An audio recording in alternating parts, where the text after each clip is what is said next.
One of the challenges when you're growing a business is that you come across great people that you want to hire, but maybe it's a little early in the life cycle of your business to bring on someone that's so experienced or that has a high salary expectation, and you're trying to figure out when is the right time to hire that person. You've got to build your business around your life and not your life around your business. Business ads are going to sell you a fake lifestyle of supercars and fancy mansions. You can get a business up and running really quickly.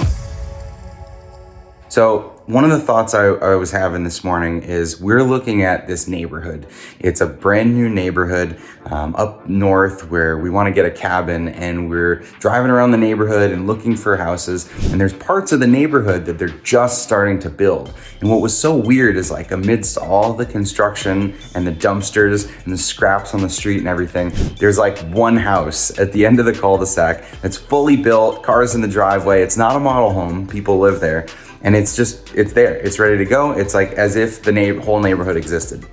So I was thinking about that house as I was relating to when to hire senior people in your business, because you want to have the infrastructure to support the senior people to make sure they're successful. But whether you hire them or not is less about the infrastructure and more about their ability to require the infrastructure to operate without the infrastructure. So think of that house again.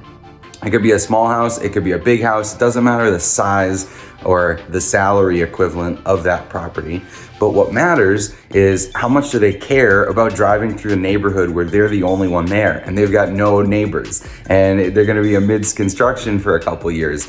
If they wanna get in early into the neighborhood, and the advantages of getting in early, like locking in a lower price or whatever, outweigh the distractions or the hassle of all the construction, then they're happy, they're great. So same thing with someone in your business. If you've got like a senior person that wants to get in early at your business and they don't care that you don't have the structure, and they don't mind that there's no one else on their team to work with, and they're good just getting the work done themselves, but they're happy to be there early, bring them on early. It doesn't matter that you don't have the structure, that's the right person.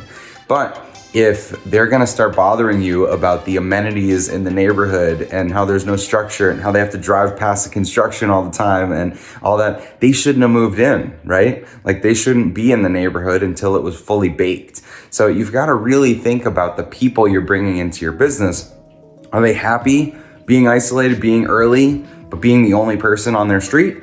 Or do they require the structure of the full neighborhood and they want to come in later? So that's how I'm thinking about senior roles at Trainual. And as we look to hire people that maybe, we have someone going out on maternity leave and they might be reporting to that person, but for 3 months it's going to be like they have a skip boss kind of relationship and they're just waiting for their manager to come back.